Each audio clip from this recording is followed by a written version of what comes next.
Hi!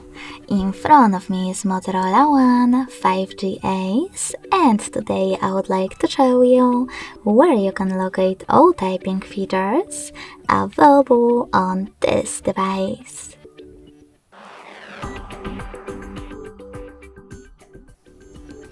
First of all, go into Settings and scroll all the way down. Then click on System. Now select Languages and Input, On-Screen Keyboard, and Gboard. From here, you need to click on Text Correction.